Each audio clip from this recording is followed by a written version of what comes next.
조용히 나가 내 모든 짐 내려놓고 주 십자가 사랑을 믿어 죄사함을 너 받으라. 주 예수께 조용히 나가 내 마음을 쏟아놓으라.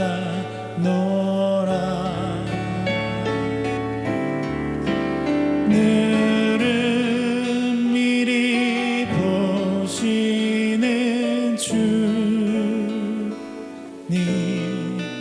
그 은혜를 베푸시리.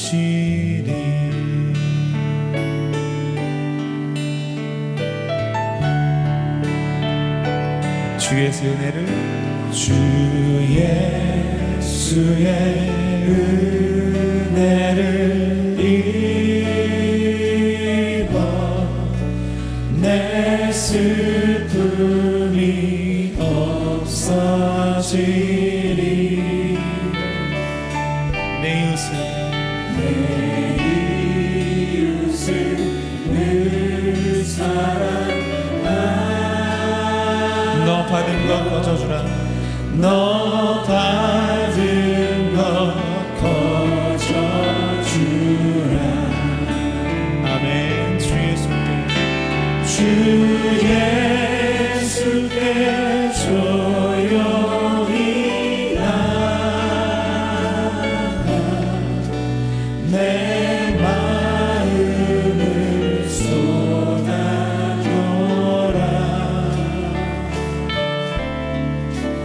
늘은 미리 보시는 주님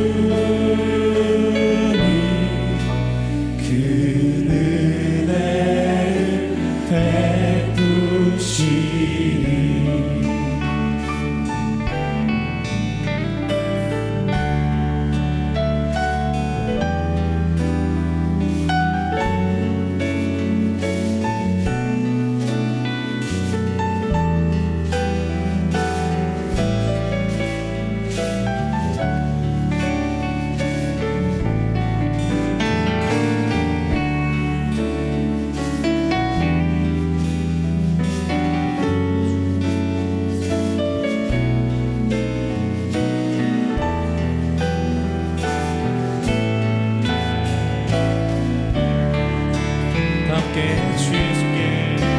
주 예수께 조용히 나가 내 마음을 쏟아놓으라.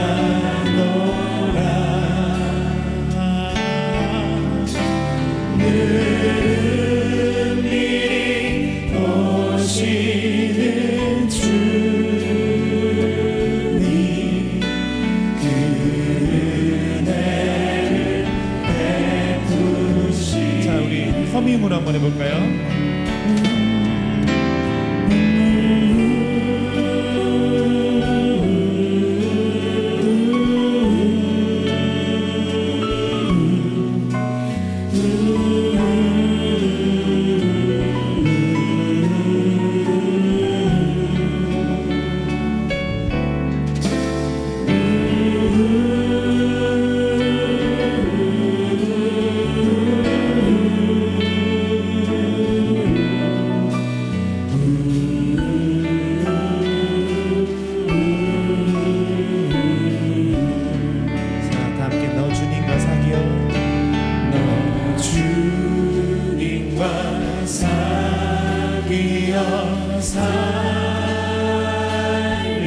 새 생명이 넘치리라. 새 생명이 넘치리라. 주 예수를 찾는 이 앞에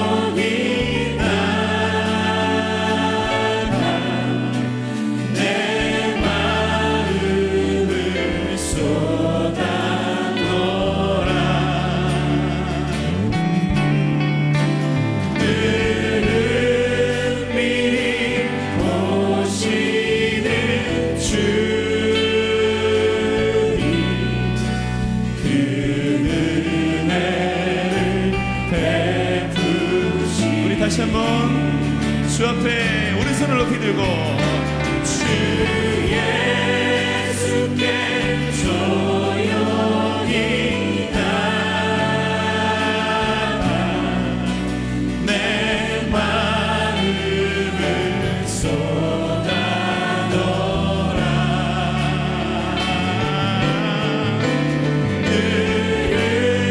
은밀히 보시는 주님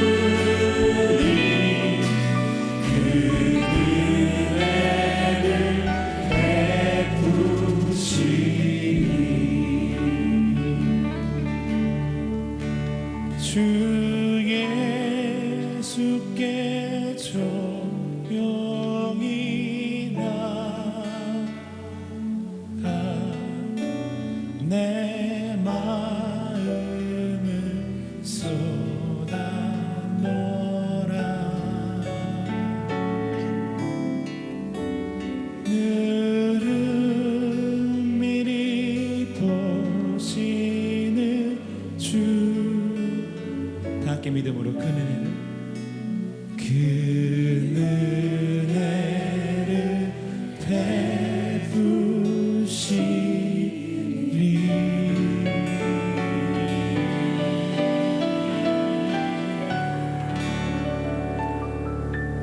할렐루야. 하나님이 우리와 함께 하십니다. 믿으십니까? 아멘. 우리 옆사람 바라보시면서 하나님이 당신과 함께 하십니다.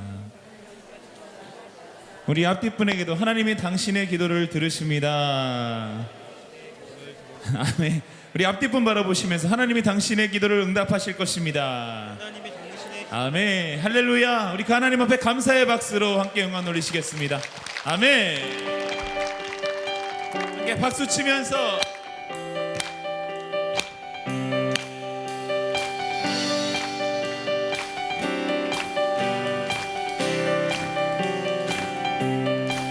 하늘에 계신 아버지 이름 거룩하며 주의 영광 이곳에 가득하길 기도하네 하늘에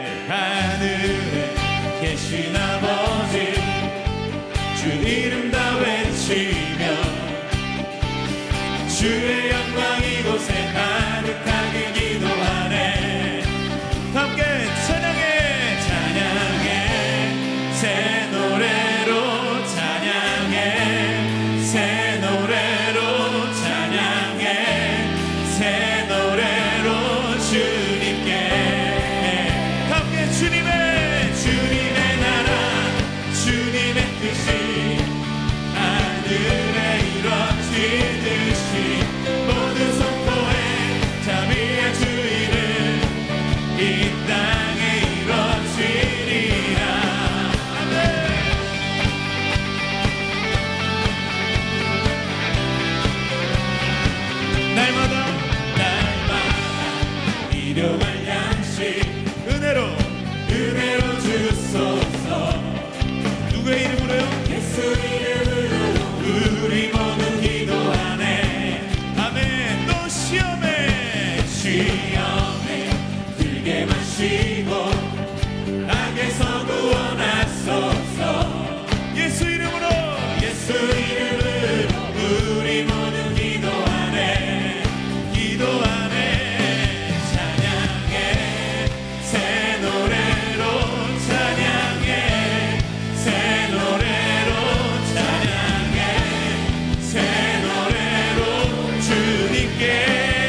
신실하신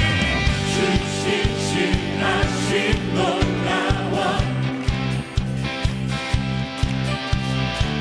죄인의 마음을 흔드네 자비의 물가로 인도하시니 그 무엇도 끊지 못해 함께 주여 기억하소서 주 백성 자녀들 신실한 주님의 약속 함께 주님의 은혜 내게 넘치네 나를 향한 주 공의와 사랑 놀라워 공의와 사랑 놀라워 아멘. 주님은 약한 자도 들어쓰십니다. 약한 자 들어쓰시네 아멘. 믿으시죠? 구원의 노래로 인도하시니 만 백성 함께 찬양합시다. 백성 함께 찬양해 할렐루야. 전심으로 주여 주여 기억하소서 주 백성 자녀들 신실한 주님의 약속 주님의 은혜 내게 넘치네 나를 향한 주 은혜 넘치는 내게 넘치는 나를 향한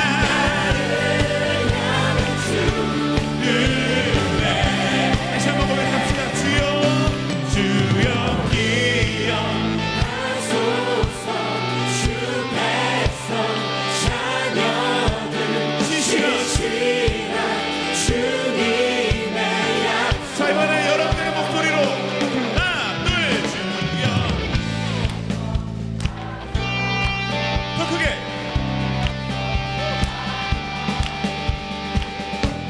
할렐루야 약속 주님의 은혜 내게 내게 넘치네 나를 향한 주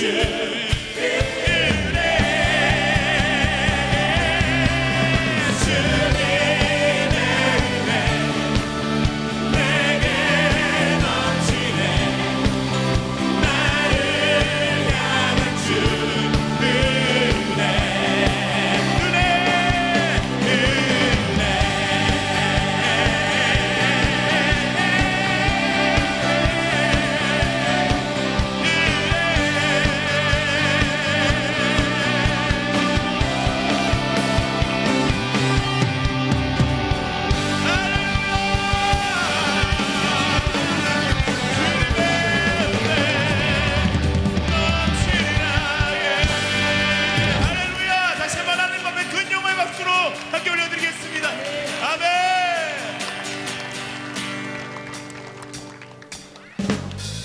박수 치면서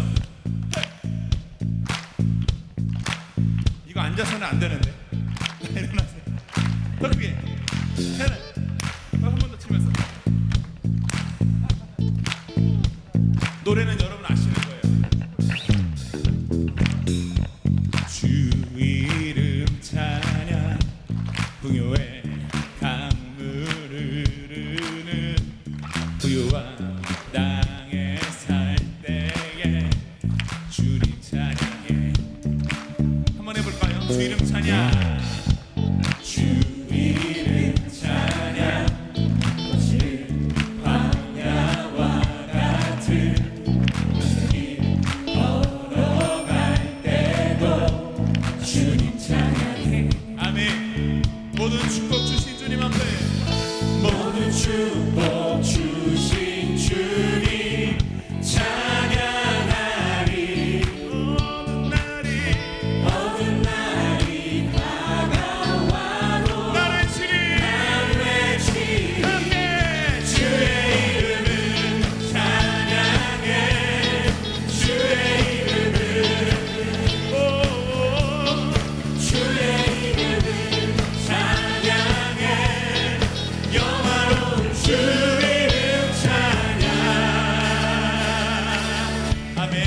찬양해. 주 이름 찬양 햇살이 나를 비추고 나를 비추고 만물이 새롭게 될 때 새롭게 나는 주님 찬양해. 주님 찬양해 아멘. 다시 한번 주 이름 찬양.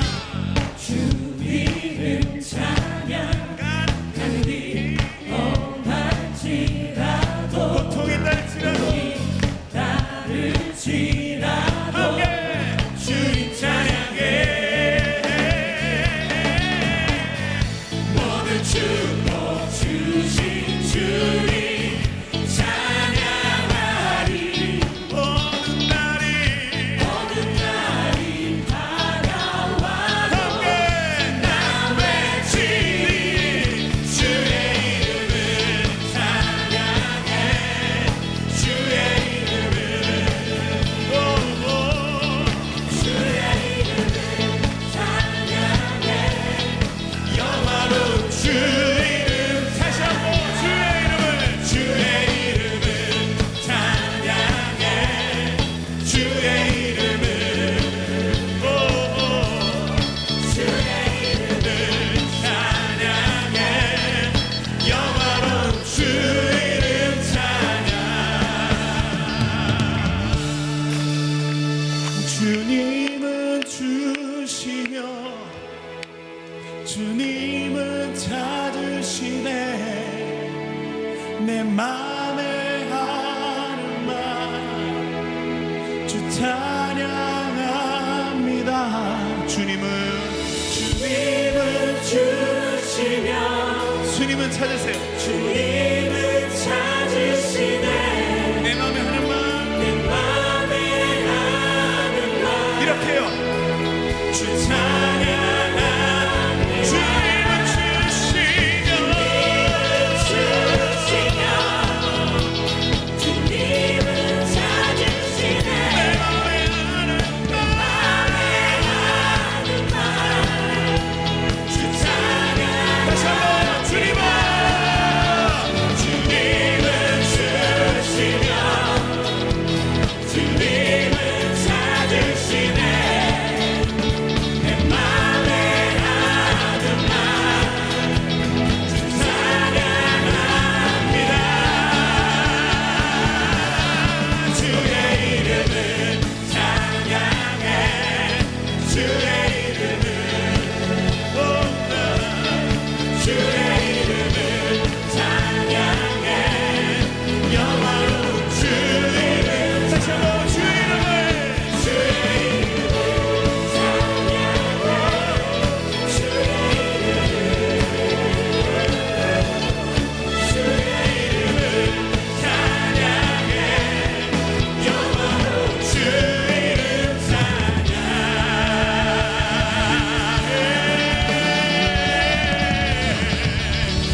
주를 찬양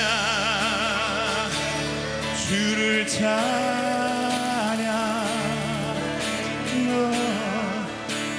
주 찬양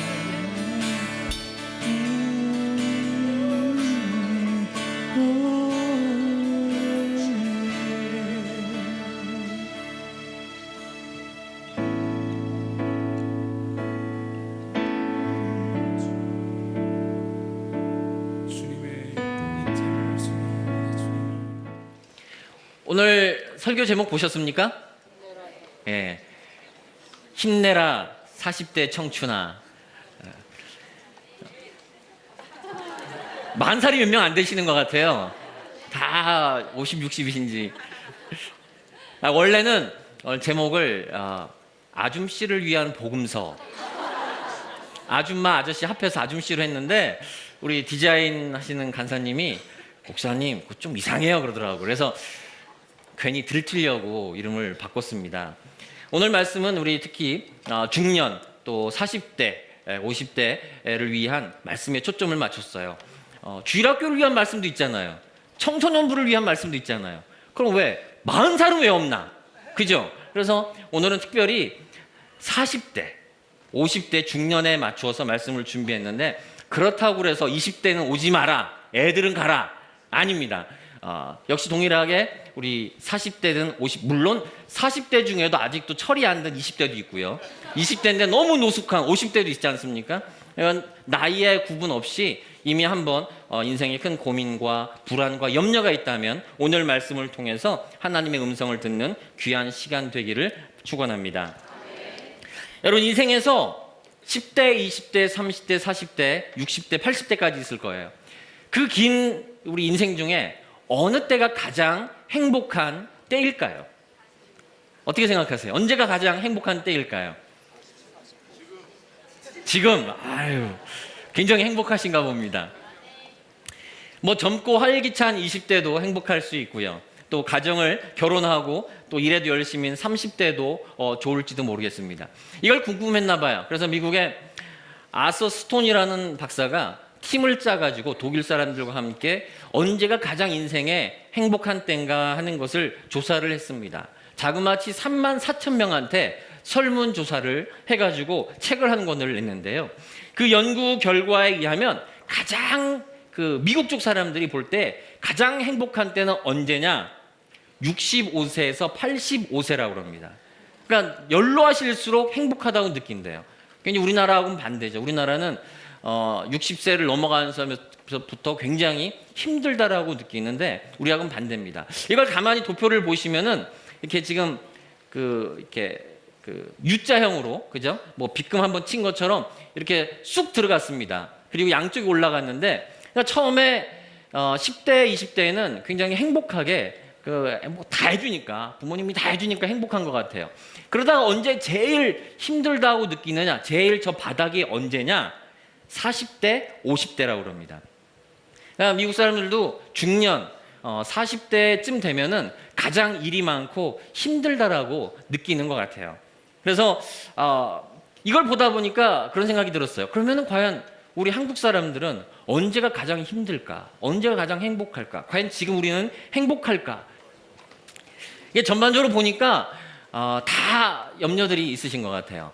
힘든 점들이 있고 특히 직장 문제나 경제적 문제 사실 같이 엮여 있는 부분인데 관계의 문제기도 하고 이런 부분들이 많이 있는 것 같습니다. 그래도 다행히 내년엔 그래도 희망이 있지 않겠느냐라고 하는 그런 또 희망적인 모습들을 갖고 계신 것 같아요. 오늘 특별히 사실은 연령이나 많은 문제들 하고 싶었는데 사실은 시간 문제가 있어서 그렇게 오래 할 수는 없는 것 같아요. 다만 이걸 통해서 우리가 알 수 있는 거는 우리가 크리스천이지만 이런 우리 사실 잠 못 이루게 하는 그러한 문제들, 염려하게 하고 불안하게 하는 문제들이 우리한테 사실 근본적으로 있다는 거죠. 이런 우리들의 현실, 특히 중년이 되면은 40대가 되고 50대가 되면 사실 더 많이 힘듭니다. 왜냐하면은 40대를 또 다른 20대라고 부르죠. 20대는 이제 20년간 공부해가지고 사회에 이제 막 진입을 하려는 준비기 때문에 어디로 갈까? 막 그런 불안함과 걱정이 있는 때죠. 근데 40대, 50대 중년층들은 또 다른 20대가 되고 있어요. 왜냐하면 일찍 명퇴를 하고 퇴직을 은퇴를 해야 되고 또 직장이 평생 직장이라는 게 사라지면서 40대 50대가 되면은 내가 이 직장을 계속 다녀야 되는가 말아야 되는가, 수입이 안 되고 있는데 남들처럼 살지 못하는데 내가 이 길을 계속 가야 되는가라는 그러한 고민에 빠지게 됩니다. 그래서 그런 가운데서 40대 50대는 또 다른 20대처럼 불안함과 염려가 계속 우리 뒤를 쫓아오는 어려운 시대를 맞고 있어요. 자, 우리들의 현실이 그렇습니다. 우리들의 지금 모습이 그렇습니다. 이런 가운데서 과연 우리는 성경에서 어떻게 우리들의 문제에 대한 답을 찾을 수 있을까? 어떤 말씀을 우리에게 하고 있을까라는 그런 질문을 가지고 성경을 보려고 그래요. 제가 지난번에 고린도 전서를 가지고 우리 말씀을 나눴었습니다. 고린도 전서에 바울 목사님이 개척을 하시고 교회를 세웠는데 이 교회가 아주 말썽꾸러기예요. 이 고린도 후서까지도 가서도 참 답답한 이야기들이 계속 나와요. 특히 헌금 문제 이런 게 나오는데 제가 보면서 나중에 한번 하고 싶은 그런 마음이 간절하게 들었어요. 고린도 전서가 젊어서 이 고린도 교회가 젊은 교회라서 그냥 그 온갖 성공과 실패와 다툼과 성적인 문제와 자기들끼리 소송을 하고 법적인 문제까지 가는 그러한 엉망진창인 교회였다면 후서에서는 그걸 다 꾸짖고 이제는 좀 달라진 인생의 후반기에 접어든 그러한 모습이라면 과연 성경에서 고린도 후서에서 하시는 말씀은 과연 어떠한 그 모습에 대해서 성경은 말씀하고 계실까? 라는 그런 질문을 가지고 고린도 전서가 인생의 전반부라면 후반부, 인생의 후반부에 해당되는 고린도 후서는 과연 우리들을 향해서 무슨 말씀을 하실까라는 그러한 관심을 가지고 고린도 후서 6장을 우리가 읽으려고 합니다.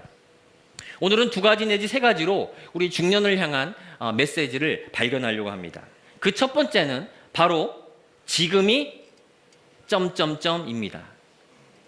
뭘까요? 바로 지금이 시작입니다. 어느 목사님께서 부목사로 청빙을 받으셨습니다. 그래서 드디어 나도 이제 부목사로서 열심히 목회를 해야지, 지역교회를 열심히 섬겨야지, 그래서 아주 신나는 마음으로 교회를 딱 가서 첫 주 인사를 딱 했습니다. 그랬더니 그 교회 장로님 한 분께서 나중에 부목사님을 이렇게 부르시더래요. 목사님, 예 장로님. 그랬더니 그 장로님이 이렇게 비닐봉다리 하나를 주시더래요. 그래서 보니까 장난감 권총이 들어있는 거예요.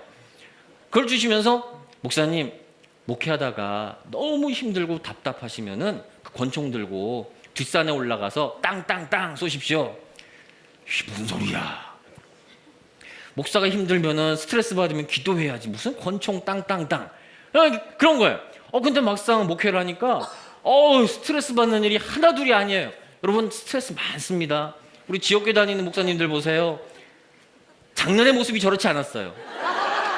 올해 많이 고생하시는 거예요. 1년이 지날수록 한 10년씩 먹으시는 것 같아요. 얼마나 고생하시는지 몰라요. 다들 저보다 젊으실 거예요. 근데 좀 오래되셔서 좀 묵어서 그래요. 사역을 하는데 너무 힘이 드는 거예요. 그래서 하나님한테 기도했습니다. 하나님 도와주십시오. 그래서 스트레스를 풀려고 그랬어요. 풀릴까요? 안 풀릴까요? 믿음 있는 분들은 말을 못하고 없는 분들은 상식적인 얘기를 못하고 그래서 처음엔 풀리는 것 같았는데 또 스트레스 받고 또 받으니까 안 풀리는 거예요. 너무 답답해가지고 있는데 번뜩 권총 생각이 난 거예요. 그래서 서랍에 있던 그 권총을 꺼내가지고, 장난감이죠, 그걸 가지고 뒷산에 올라가서 한번 해보자. 그리고 뒷산에 올라가서 총을 쏘려고 뒷산을 올라갔습니다. 올라가서 보니까 놀라운 장면을 보게 됐습니다. 세상에, 거기에 담임 목사님 먼저 올라와서 기관총을 드드드드드드 쏘고 있더랍니다. 지금 저희 목사님 저 딴 데서 기관총 쏘고 계세요. 지금 누가 힘들게 했나 몰라.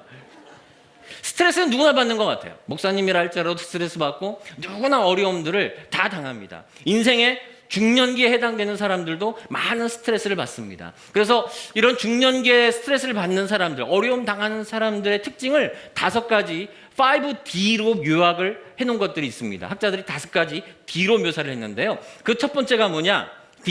decline, 점점점 쇠퇴한다는 거예요.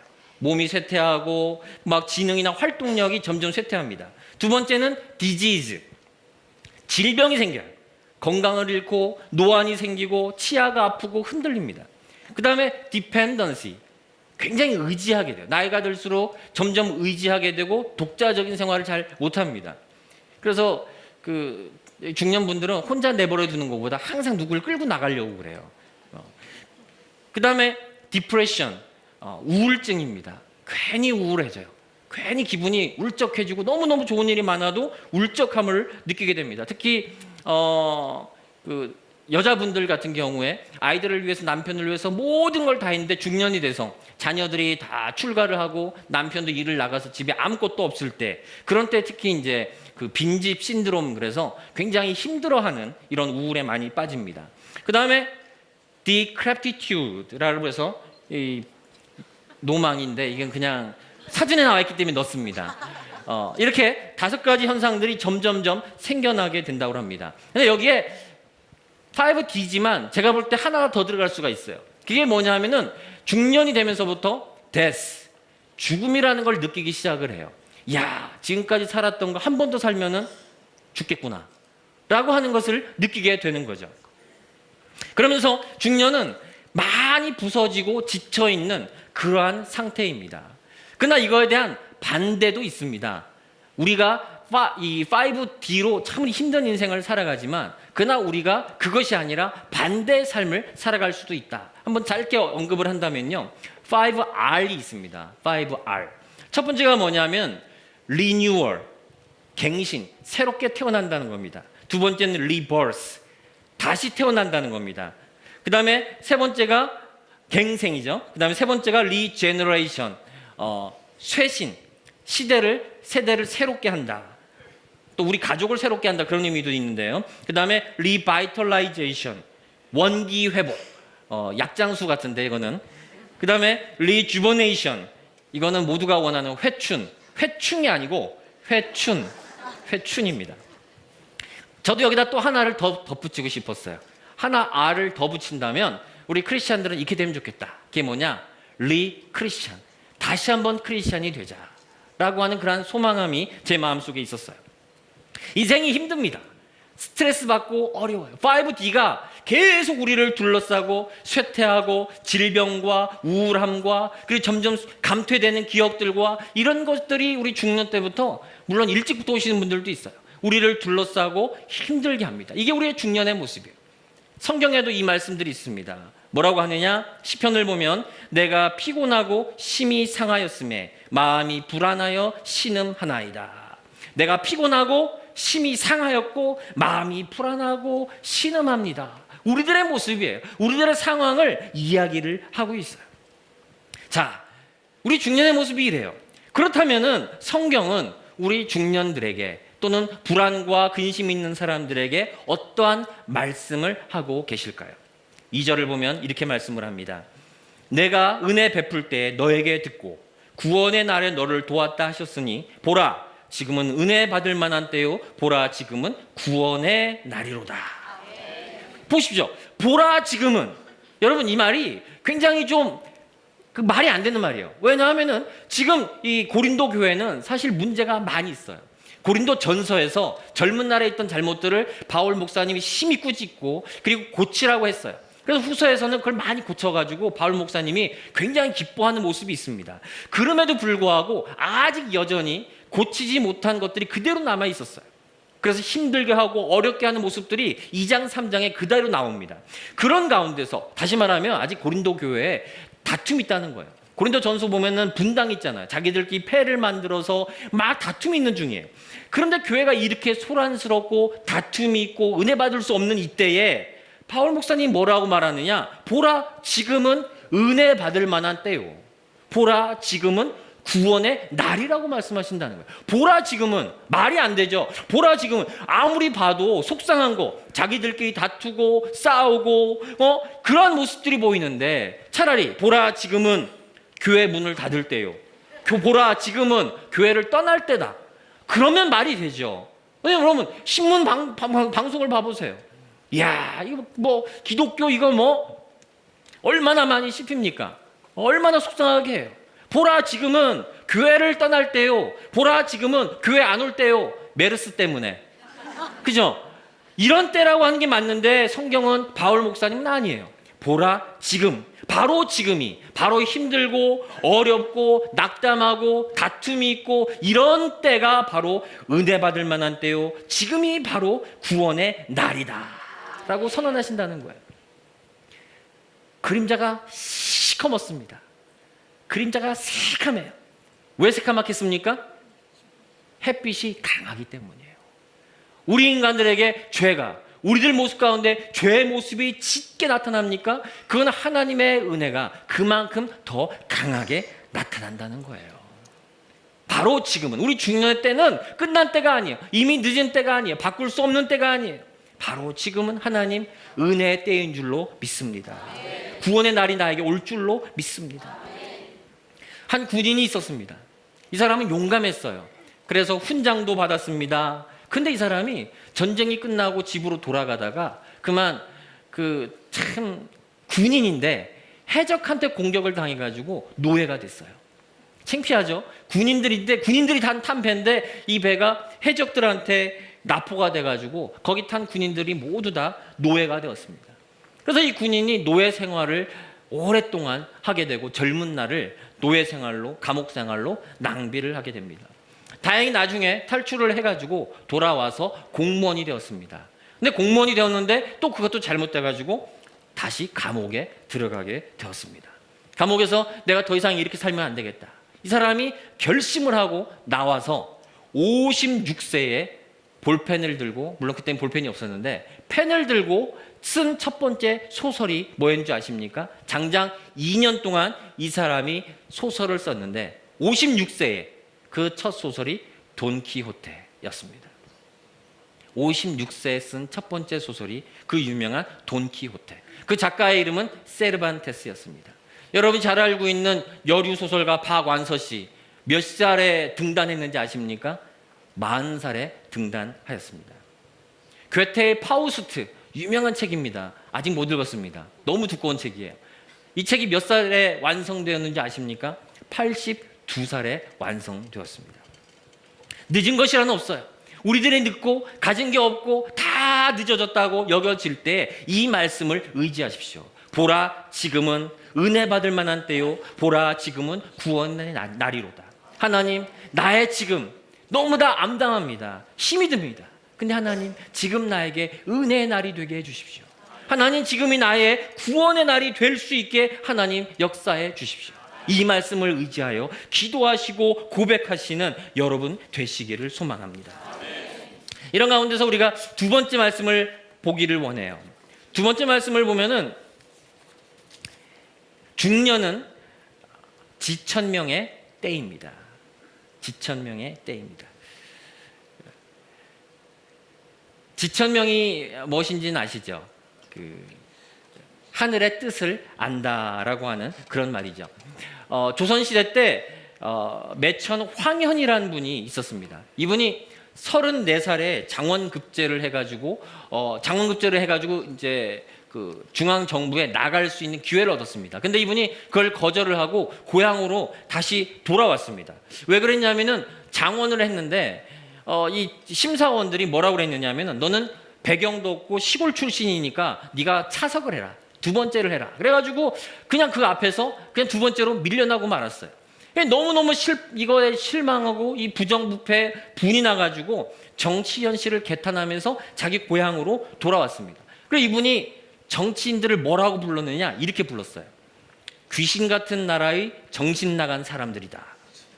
참 멋있는 말이에요. 이게 조선 말기입니다. 조선 말기 지금 1800년 말인데 귀신 같은 나라의 정신 나간 사람들이라고 하면서 분노를 표했어요. 그리고 시골에 은거를 해서 책을 쓰고 이제 이렇게 하셨는데, 이렇게 하시던 이분이 1910년도에, 그죠? 얼마 100년 전이네요. 1910년도에 한일 병합조약, 한일이 이렇게 합쳐지는 강제 경술국치라고 하는 이 일을 겪자 이분이 통분을 견디지 못하고선 스스로 자살을 합니다. 그분이 죽기 전에 절명시라는 시를 쓰셨는데요. 그 시에 이런 말이 나옵니다. 이 원본이 이건데요. 이 시에 이런 말이 있어요. 내게 꼭 죽어야 할 의리는 없다. 그러나 나라가 선비를 기른 지 500년이 되었건만 나라가 망하는 날 한 사람도 죽는 이가 없다니 다만 그것이 가슴 아플 뿐이다. 이렇게 말을 남기고 스스로 자살하여 죽었습니다. 그러니까 나는 선비라는 거예요. 조선이 500년 동안 선비들을 키워왔고 나는 조선의 이 선비는 기계가 있고 뜻이 있는 사람인데 도대체 이 땅 이게 뭐냐? 나는 죽음으로밖에 나는 할 일이 없다라고 하면서 죽은 거죠. 참 굉장히 슬픈 죽음입니다. 하지만 이걸 보면서 드는 생각은 만약에 이 선비라는 게 직업이라고 한다면 이 사람은 직업의 넓이를 확 넓힌 거예요.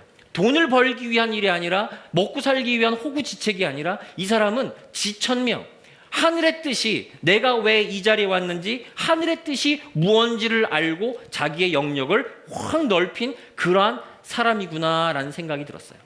중년이라는 나이는 뭡니까? 그냥 직업 생활을 하다가 나이가 40이 되고 50이 되고 60이 되었다. 이제는 은퇴하고 쫓겨날 날이 얼마 남지 않았구나 하는 그런 날이 아니에요. 인생 전반전에 돈을 벌기 위해서 수고하고 애썼을지는 몰라요. 직장 생활을 하기 위해서 수고한 그런 삶이었을지는 몰라요. 그러나 중년이 되면서는 자기의 그러한 삶을 직장 생활을 한 단계를 더 뛰어넘어야 돼요. 교회에서는 이걸 뭐라고 그러느냐? 헌신이라고 그러는 거예요. 헌신. 세신이 아니고 헌신, 나를 드린다는 거예요. 내가 무엇을 위해 살고 무엇을 위해 죽을지 안다는 거예요. 선비조차도 알아요. 내가 무엇을 위해 지금까지 공부했고 내가 무엇을 위해 죽어야 되겠다. 내가 기꺼이 선비로서 죽어야 하리라고 하는 자기 의기를 자기가 죽음으로써 보인 거예요. 여러분, 지천명의 나이에, 여러분이 중년의 나이에 여러분 내가 무엇을 위해 살고 무엇을 위해 죽을지 여러분들은 가슴에 새겨두신 게 있습니까? 여러분은 중년이 되면서부터 내가 나의 육신에 돈을 벌기 위한 그런 삶이 아니라 정신적인 영적인 영역이 넓어지면서 내가 이 인생, 나의 젊음과 나의 에너지와 나의 시간과 나의 이 생명을 무엇을 위해 살리라, 무엇을 위해 사용하리라 라고 하는 그러한 뜻을 여러분은 발견하셨습니까? 성경에서는 우리에게 그 말씀을 해주십니다. 1절을 보면 이렇게 말씀합니다. 우리가 하나님과 함께 일하는 자로서, 중요한 건 우리예요. 우리가 하나님과 함께 일하는 자로서. 4절에 보면 다시 나옵니다. 오직 모든 일에 하나님의 일꾼으로 자천하여 스스로 천거했다는 거예요. 뭐예요? 자신의 존재를, 나의 존재를 뭐로 여기느냐? 하나님과 함께 일하는 일꾼으로 여기고 있다는 거예요. 여러분은 누굽니까? 여러분의 존재는, 여러분의 정체성은 무엇입니까? 여러분은 얼마나 많은 분들이 나는 하나님의 일을 하는 사람이요, 나는 하나님의 일꾼이라고 여러분은 얘기하실 수 있습니까? 바울 목사님은 분명히 텐트 메이커였어요. 지금으로 말하면 그 아웃도어 봉제 사업인가요? 이런 걸 하시는 분인 거죠. 그러나 이분이 그런 사업을 했지만 자기의 첫 번째 직업을 뭐로 여겼습니까? 하나님의 일을 하는 사람으로, 하나님의 일꾼으로 여겼어요. 하나님의 일꾼으로 여겼어요. 자기 하는 사업은 부사업이에요. 그래서 얼마나 돈이 없었던지 얼마나 부족했던지 항상 선교여행을 갈 때는 교회에게 도움을 요청하고 그리고 선교를 가는 모습들을 우리가 볼 수가 있었어요. 여러분은 자신을 누구라고 생각하십니까? 여러분, 나의 존재가 나의 시간과 나의 에너지와 나의 생명을 무엇을 위해서 여러분은 사용하고 헌신하고 계십니까? 무엇을 위해서 새벽에 일어나서 밤 늦게까지 일하다가 들어오십니까? 잠시 동안 세상을 위하여 일하십니까? 아니면 영원한 하나님 나라를 위하여 일하기를 여러분은 원하십니까? 한 말씀을 더 우리는 관심 있게 보고 싶어요. 우리 16절을 보면은 이 말씀이 나옵니다. 우리는 살아계신 하나님의 성전이라. 우리는, 중년의 우리는 살아계신 하나님의 성전이라. 여기에 놀라운 하나님의 은혜가 있습니다. 여기서 성전이란 말을 생각해 보세요. 성전엔 누가 계십니까? 하나님이 계신 곳이에요. 그런데 우리 입장에서는 영광스러워요. 하나님이 우리 안에 계시다니, 그리고 내 몸이 하나님의 성전이 된다니 얼마나 영광스럽고 기쁜 일이에요. 그런데 하나님 입장에서 한번 생각해 보세요. 하나님 입장에서는 거룩한 하나님이 우리 사람들 마음속에 깨끗할까요? 아니죠. 우리 마음속에 죄가 가득하고 쓰레기가 가득하고 욕심과 음란함과 거짓이 가득해요. 근데 그 마음속에 들어갈 때 하나님이 기쁘실까요? 제가 집에서 아주 가끔, 자주 한다고 그러면은 또 집에 가서 혼나요. 자주 안 하면서. 가끔 청소를 합니다. 근데 가끔 청소를 하는데 그 설거지도 뭐 괜찮고 다 괜찮은데 제일 하기 싫은 청소가 있어요. 그게 뭐냐면은 그 세면대 하수구 청소가 제일 하기 싫어요. 왜냐하면은 하수구를 그걸 이렇게 긁어내서 올리려고 그러면 여러분 해보시면 알지만 머리카락만 올라오지 않죠. 그죠? 수많은 뭔가 이상한 액체들과 범벅이 돼서 잘 버무려져 가지고 이렇게 올라와요. 그거를 너무 싫은 거예요. 막 만지는 순간 기분도 그렇고요. 그래서 끝까지 모른 체 하고 싶어요. 근데 모른 체 할 수가 없어요. 왜냐하면은 막히잖아요. 아무래도 물이 안 나가는 거예요. 그럼 어쩔 수 없이 그때는 뚫어야 되는데 제 와이프가 굉장히 지혜롭습니다. 안 뚫어요. 내버려둬요. 답답한 제가 그러면 가서 그거를 이렇게 해가지고서는 꼬쟁이로 해가지고서는 저도 깨끗하거든요. 이렇게 해가지고서는 그 이상한 그 미끈미끈한 느낌을 하면서 얼굴을 확 찡그리면서 이렇게 버립니다. 버리는데 그래도 제가 해요. 왜 제가 할까요? 만지기 싫은데, 더러운데? 왜냐하면은 사랑하기 때문이죠. 와이프가 그 더러운 거 만지지 않기를, 우리 아이들이 그 더러운 거 만지지 않기를 바라기 때문에. 그래, 나 이럴 줄은 몰랐어요. 안 시켰습니다. 제가 사랑하니까 내 손 한 손 더럽히자. 그러고서는 그 더러운 거를 이렇게 더럽혀요. 하나님이 그러세요. 하나님이 우리 마음에 오실 때 더러워요. 죄가 가득해요. 맨날 회개하고 또 죄를 져요. 근데 우리 마음속에 우리 하나님이 오세요. 왜요? 사랑하니까.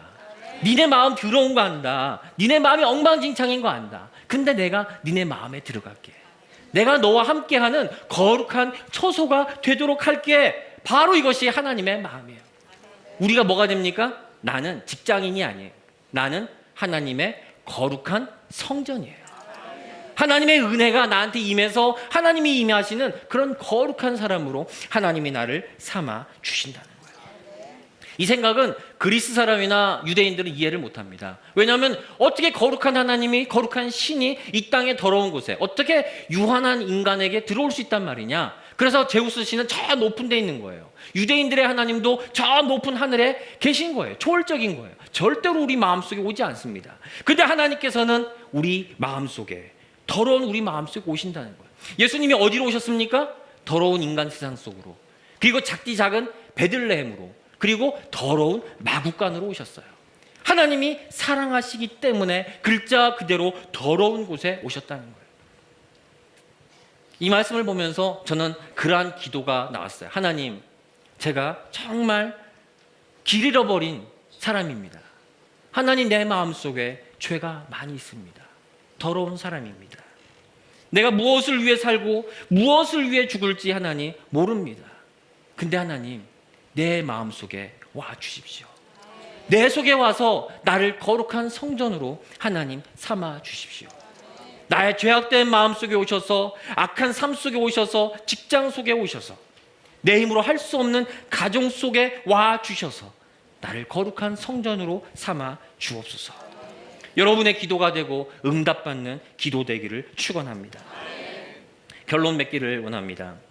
어느 날 우리는 깨닫게 됩니다. 내가 아저씨, 아줌마가 되었구나. 거울을 보면서, 주름진 얼굴을 보면서, 숭숭숭 빠지는 머리카락을 보면서, 그리고 뿔룩 나온 배를 보면서 우리는 아저씨, 아줌마가 되었구나. 물론 아줌마들의 굵은 팔도 있습니다. 내가 그렇게 되었구나라는 것을 깨닫습니다. 또 깨닫는 게 있습니다. 내가 살면서 재산도 없구나. 명예도 얻은 게 없구나.